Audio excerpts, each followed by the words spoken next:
kalian Ibu Sri Wahyuni saha keluarga ageng Simbah Minah. Ya, manut dawuh sing tak tampa ana dalem kene lewayangan ora mung pisan jiki kok Mak. Marambah makaping-kaping klebu pepundhen dalang yen Mbah Gondobuwana ya nate ngasta cempurit ana ing kene. Pakmu gedhe Swargi Ki Anom Hartono ya wis nate dipiji supaya nyangik limbu ana ing kene. Pancen keluarga ageng Mbah Minah khususipun Bapak Mayor Mujito ki pancen maindhik ning wayang. Mula bengi iki panjenengane ngersakake lakon Wahyu Purba Sejati kuwi aja nganti gampangake lho Nduk. Merga Pak Mujito ki piyai sing apal karo lakon. Mosok? Ora mung saiki panjenengane wiwit cilik wis kulino mirsani wayang, apal karo lakon, apal karo cerita. Malah akeh paguyuban-paguyuban budaya ingkang mapan ana ing laladan Banjarmasin sing dilenggahi kono sing dipandhegani karo Pak Mujito. Iya kok. Nadyanto Palungguhan iki panjenengane bertugas sebagai polisi militer TNI Angkatan Darat ning Jakarta Pusat, ning uga aktif ning organisasi maupun kemasyarakatan. Buktine panjenengane dipercaya sebagai ketua Pengprov Perbosi Kalimantan Selatan, penasihat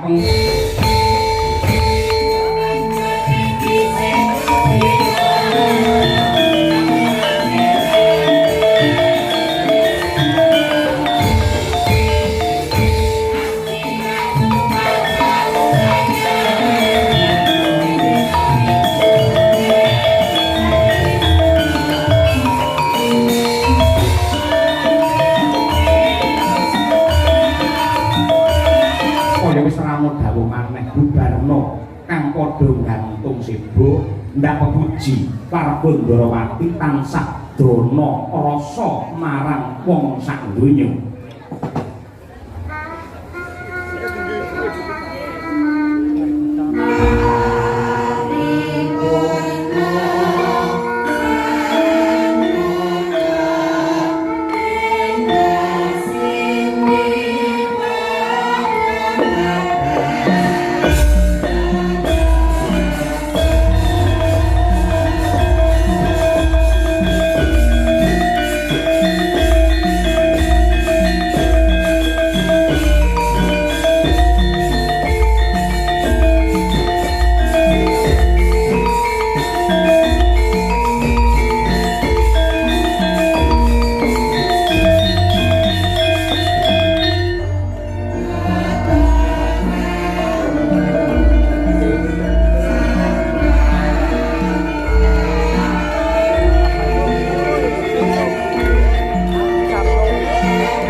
sing anti-anti wos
gandeng iki sing sasi Sawal wis sak mestine lamun to aku kelawan kowe lan kabeh para kadang-kadang Madangkara ngaturake sugeng riyadi lan nyuwun lumungkuring pangaksami dumateng wabil khusus keluarga ageng almarhumah Ibu Minah sumrambahe kabeh para kadang-kadang para dulur-dulur, para bolo-bolo munggahe, para sepuh adi sepuh, kiai alim ulama ingkang lenggah ana ing wewengkon Ponorogo.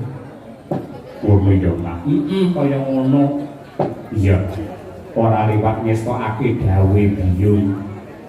Primalungguhan iki awake dhewe ngestokake dawuh pepunden supaya sowan ana laladan mringin kauman Ponorogo. Ngono ya ya. Ngestokake dawuh pepunden kula Bapak Mayor CPM Mujito SHMM ingkang kembulan niat kalian Ibu Sri Wahyuni saha keluarga ageng Simbah Minah. Ya.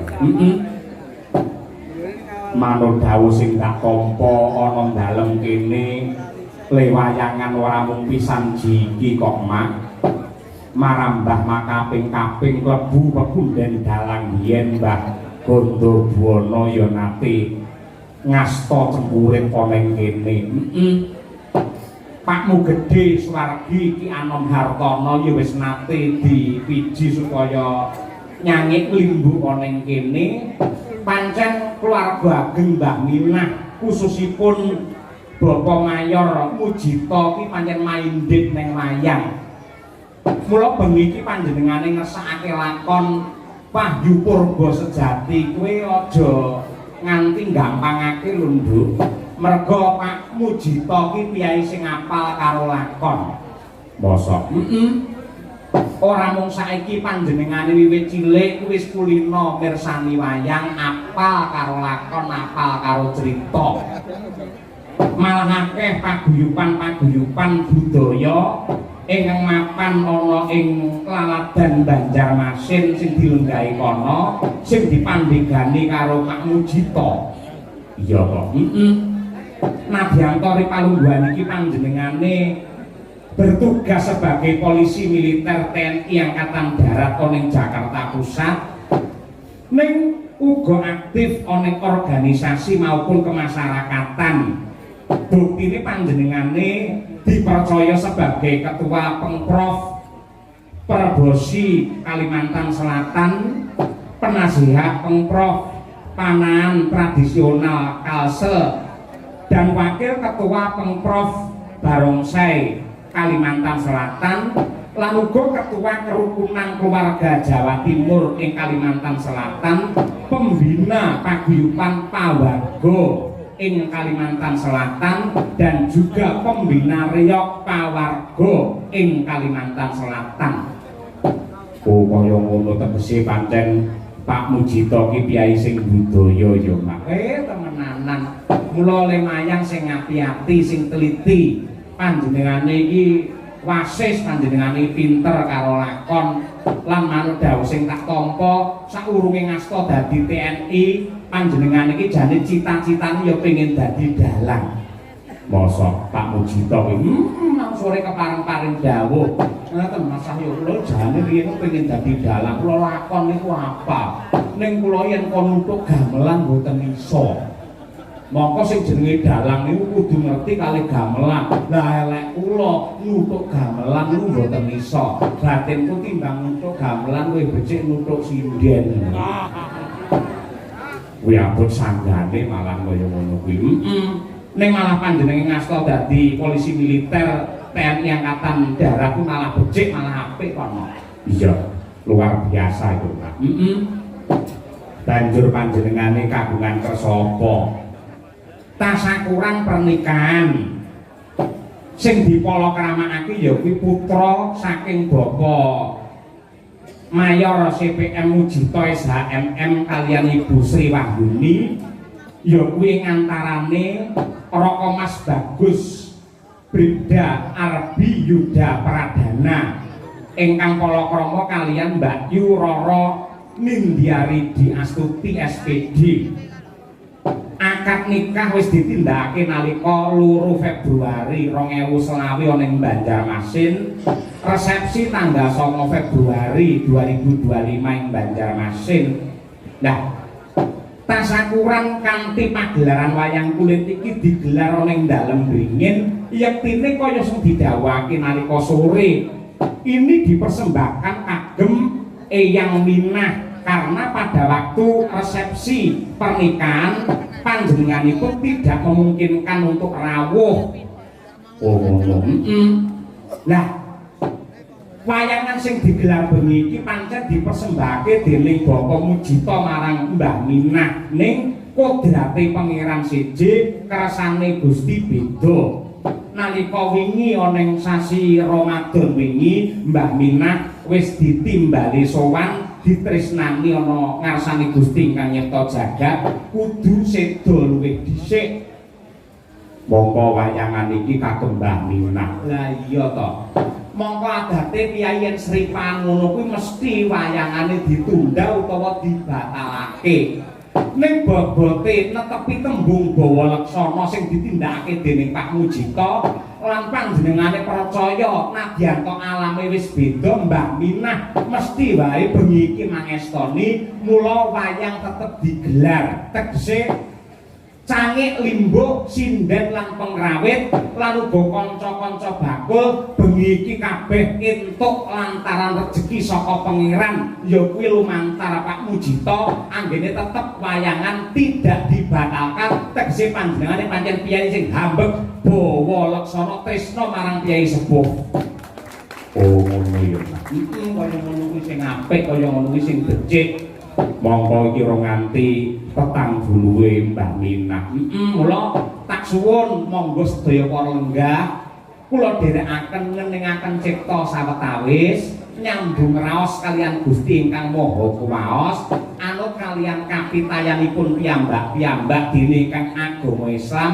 Monggo kula dherekaken kirim donga dumateng almarhumah Ibu Minah, mugi-mugi pinaringan tentrem ayem jenjem permanem mulya wonten ing swarga kagem Eyang Minah. Al-Fatihah.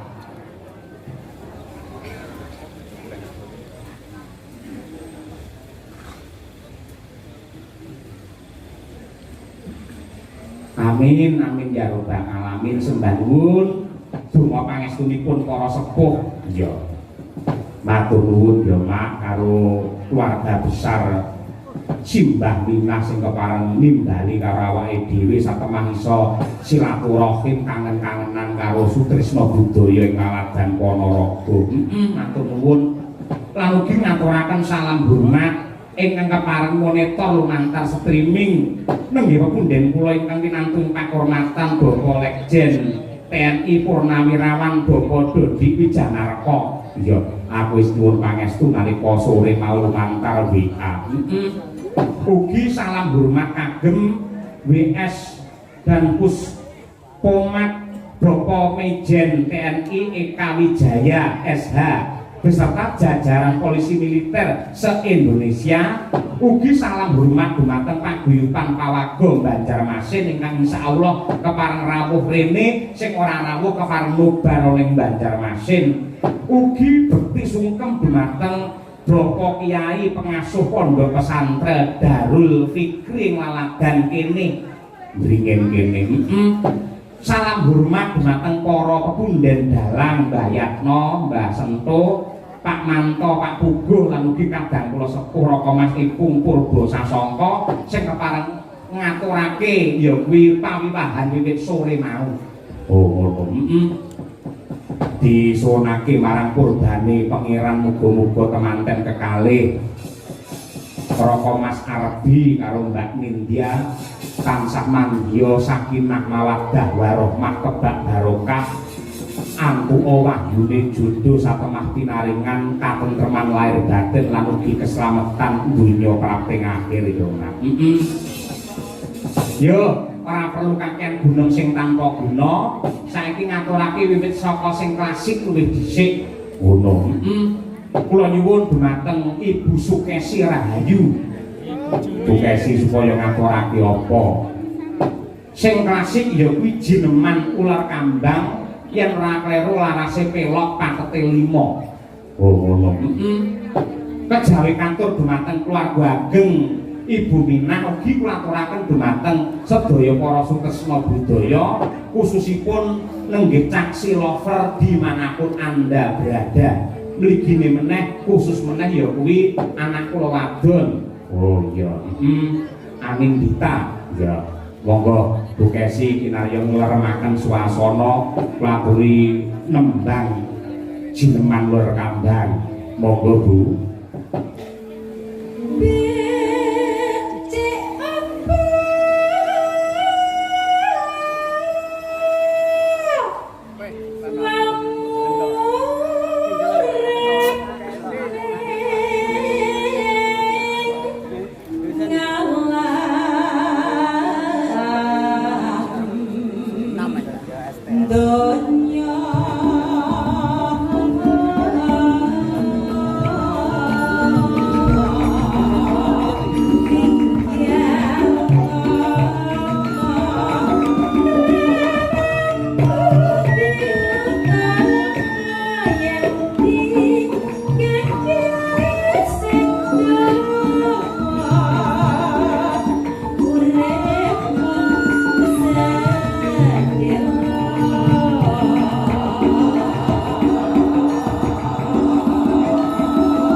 sasi kula kandhang wis diaturake.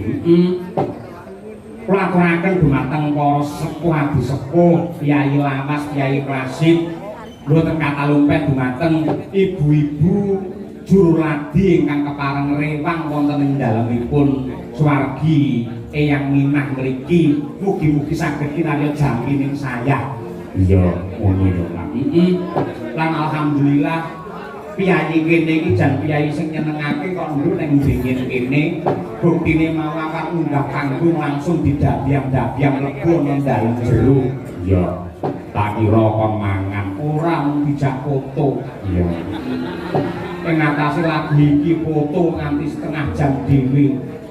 Iya, kabeh ngejak foto. Lek bapak-bapak utawa keluarga saking Pak Mujito foto iki ora masalah. Ning kabeh ibu-ibu lho tak dalang biasane ndelok ning TV ning YouTube saya iso ketemu langsung nyetrot buku sak kayange. Kabeh gunes aku seprene abang iki. Iya. Lek tresno karo awakmu nganti kaya ngono tenan. Monggo sing jenenge foto iki lak ya ngerti mesem to, Lho. Iya.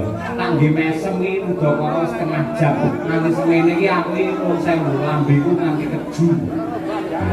Soalnya pengumuman yang nanggap wayang sak fotone kudu ana anggaran di foto dhewe lho.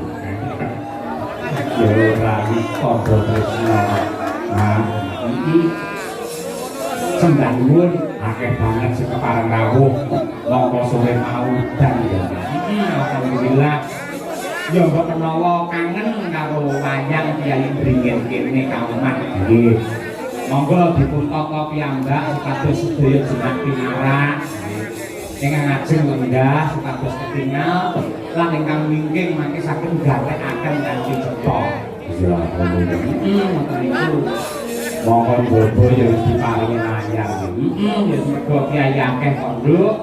Muga-muga sedaya pinaringan rahayu. Nggih. Ana bintang tamune, ana. Malah iki sepisanan lagi ketemu karo awake dhewe ning piyayi iki wis asring ya kuwi kiprah ning laladan kutha Riya Ponorogo. Iya. Mas Gareng saka Pacitan. Kaya mengkono kuwi ketambahan ya kuwi Waranggana sing ben-beni ra tau leren ya kuwi anak kula wadon Elisa Ucarus Alasu. Wah, iya. Suwi ora ketemu karo Mbak Elisa. Temenanan. Alhamdulillah nanti saiki Nadianto Jani wis kudune iki cara pitik iki kudune wis didu ning paranggene isih dadi jomblo. Iya, durung duwe calon. Pacar biyen nate ning didelikne akhire ilang tenan. Saiki asli jomblo tenan. Iya. Wis muga-muga awet dadi jomblo. Mergo tak ramal Mbak Elisa iki nanti kesusu rabi wis to langsung ora payu wis.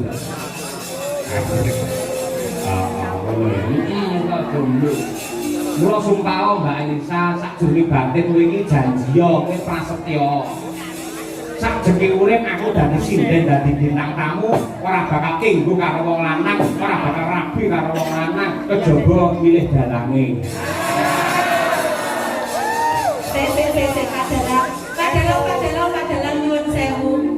Padalang kasih. Oh, istriku tersayang. Ya, aku di padalang. Dengan mirekaken bojo kaya ngono rayu Mbak Elisa. Rungokno tangise ati. Nonton wayang ning mburi kelir. Cakep. Pak Cahyo sayang, cintaku padamu tak pernah berakhir.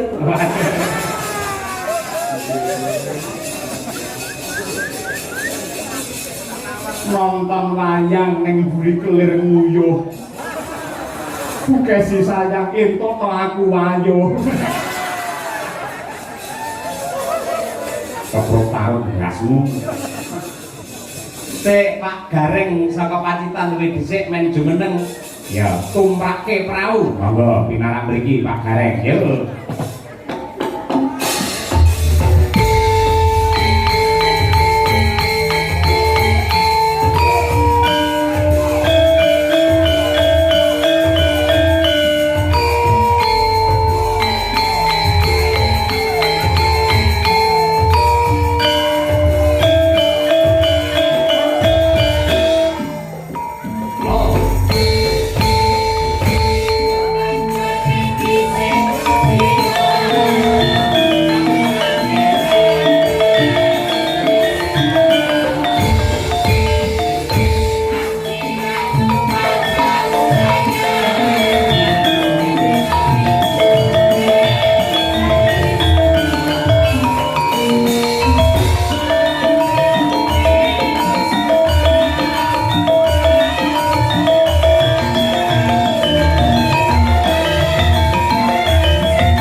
Bareng. Wilujeng dalu Mas Cahyo Utadi. Nah, nggih. Mas Sange Mbok Ibu. Nggih. Derek Gladiajar. Nembe sepindah Mas nggih. Nggih. Alhamdulillah muga-muga pinaringan wilujeng slamet mboten wonten alangan setunggal menapa. Amin ya rabbal alamin. Penonton kaya ngene bane lho Mas. Pripun? Padahal niku wau Jawahe nggih kados ngaten. Nggih. Ning kok nggih wah jan penonton tenggene dingin niku kok nggih tetep kathah sanget. Awit niki nuwun sewu Mas Cahyo. Pripun? Mbok bilih kula niki lek dalu menika mboten tanggapan. Dalu menika sanes yen ngendikane jenengan bintang tamu. Kula niku lek teng Ponorogo namung nderek dolan badhe sungkem panjenenganipun Rama Mujito. Niku Intinipun badhe sungkem. nggih badhe sowan sungkem karo badan. Sing sepisan kula badan kalih Kang Hamengkudati, ingkang angka kalih menika badan dulur-dulur kula sing tenggene mriki. Nggih. Wow, kok lek pamane kula ki ditanggap lho Mas, esuk nanggap kula. Awan nanggap kula, bengi kula lagi pun boten tanggapan meleh Mas. Lah napa? Lah nek namung derek ketut buri jenengan nonton wayang rai kula clonteni namung wonten.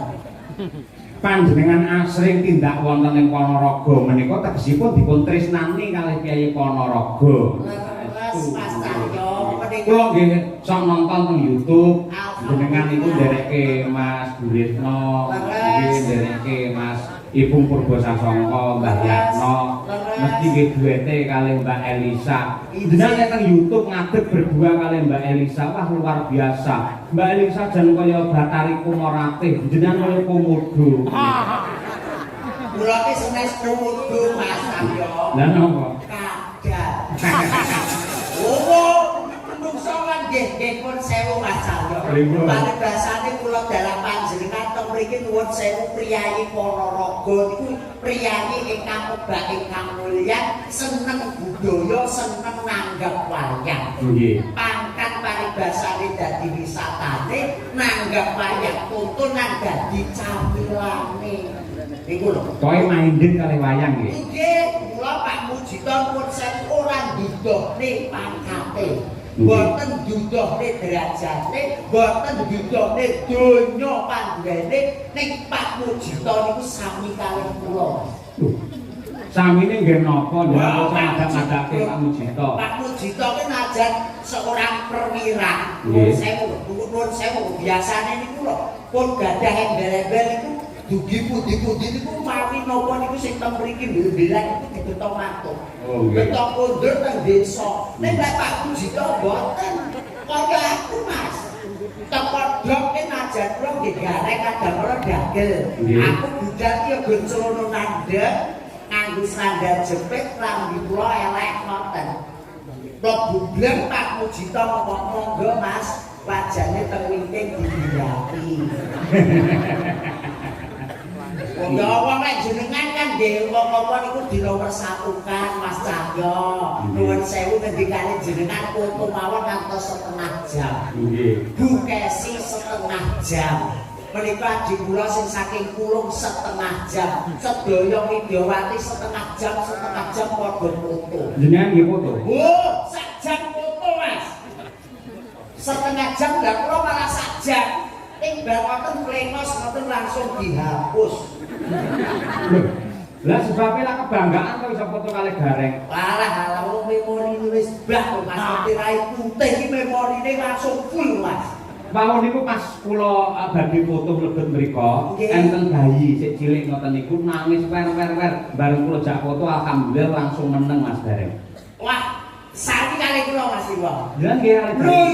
lho lho, kenapa nek bayi foto jepret mari nangis. Nggih. Terus napa niku lari putri-putri cantik, tetep kula seneng. Bareng to wong meteng Mas. Foto jebret ngoten plemas ngono, amit-amit jaban bayi. Wong kaya kula jenengan iki diampun sia-sia. Mboten. Wah, alhamdulillah saestu Mas. Nggih. Saged sowan derek panjenengan Mas Cahyo Kuntadi, seorang dalang dan seorang dosen, seorang presiden dan juga seorang dosen ingkang dados tolak ukuring kula anggen kula mudi kawruh tenggene budaya Jawa Mas. Muga-muga ora keluwihan ya ora kekurangan. Amin ya Tata Rabbal. cara anggah ungguh etika dan estetika niku kula tut pingking panjenengan clear wonten pundi kemawon Mas Cahyo. Nggih. Menika dalam rangka tasyakuran pernikahan pun prisa mantenipun sinten? Patene kula lali lho Mas, asmane lali pun gak kula ke bapak kula tani, mbok kula nggih tani, kula dhewe namung sing derajate dhuwur. Kok mboten sombong. Bener derajate Lho, Pak Mujito, Mas Manten itu sarjana hukum. Lho, kula nggih SPD lho Mas. Wah, sarjana pendidikan. Sumpek perkara dhuwit. Ya ampun ngoten. Wong nggih Pak. Kemanten kakung menika Raka Mas Brida Arbi Yuda Pradana kalian Mbak Yuroro Nindi Ridi Astuti SPD. Nggih, wah iki nuwun sewu Mas Cahyo. Pripun? Najan kula ke omah-omah pen kepara 20 taun yen badhe ngomongi badhe napa niku nuturi niku pun paribasane nguyai segara. Namun derek dedonga kula mawon ikhlas lillahi ta'ala saking krentek ati kula dongake dulur kula lanang dulur kula wedok anggenipun bangun balinisma muga-muga dados keluarga ingkang sakinah mawaddah warahmah. Amin. Pikantuk wahyu kang tinemu pikantuk wahyu jodoh ngarsanipun Gusti Kang Maha Agung oke rezeki panjang yuswa. Amin. Kula pitados menawi donga panjenengan menika gedhe dayane turya mandi. Wong nyatanipun jenengan nggih anggenipun bebrayan langgih dipun paringi guyub rukun mawon to. Nggih to Mas. Nggih. Wong guyub rukun alhamdulillah kok jenenge paugerane wong tuwa Mas pun sewu. Nggih. Bapake ayu kaya ngapa ki tetep bojomu. Cantik kok kaya ngapa ndikane jenengan tetep bojomu. Lah kula kan nggih to ngoten. Dolan tenggene mall Madiun. Pripun? Lah teng mriku niku panggih artis kondang Suwatik. Nggih. Kula plantuk mulih jebul Mas. Ayu bojone jenengan. Ayu kono Mas. Lho. Nun sewu warah agama niku sampun paring piwulang. Nadyanto wong kadon ayu digelar teng jagat, piye carane awake dhewe tetep menganggep lamun kok bojone sing ayu dhewe ngono lho. Lah sakjane kula nggih wonten ning nek masalah kesetiaan nuwun sewu lho. Pripun? Wong jenengan ngendikan mawon badhe remen kali Mbak Elisa nuwun sewu. Mbak Kesi pun ngendikan kowe iki bojomu ning nggih kalah romantis kalih kula Mas. Kok iso? Kula nuwun sewu bojomu ki ning ndi kok tak gandeng Mas. Jan ketok rukun tenan. Ketok mesra. Ponorogo tak gandeng. Jak pundi melih? Tak teng Madiun kula gandeng. Nggih. Tenggene Surabaya kula gandeng. Mlebu tenggene mall sebelah iku kula gandeng. Mesra banget nggih. Padahal lek boten kula gandeng yen jupuki napa-napa. Oh, padahal niki kula iki nyambut gawe. Lho, sampeyan kudu ya tanggung jawab. Seorang laki-laki apa sing dikersakne bojo ya dipinangkani men sampeyan duwe kawibawan ngono kuwi. Nggih kula pinangkani lho niku kula pinangkani saestu Mas. Nggih. Kula jupuk ning ngoten, bare tenggene kasir kula balekne melih. Lho, lah terus mulai ora nggo apa-apa. Lah yo sabar. Kula kan nggih wonten sabar trimo karo pawehe sing wong lanang. Kula kan nggih wonten sami kalih putranipun panjenenganipun Pak Mujito. Pripun? Pokoke yo jenenge awake dhewe najan wis pangkate dhuwur lho Mbak yo Dik. Awake dhewe kudu nrimo apa sing dadi pawehe Gusti. Kan nggih wonten. Dawuh leres nggih. Lah niki mumpung Mbak Elisa sampun jeneng pinarak wonten mriki dasaripun sampun sawetawis dangu mboten pinanggih. Leres Mas. Jenengan kajenge dipun kancani Mbak Lisa nggih. Ije siap. Monggo jumeneng Mbak Lisa. Aja dipleroki. Monggo, yo kados.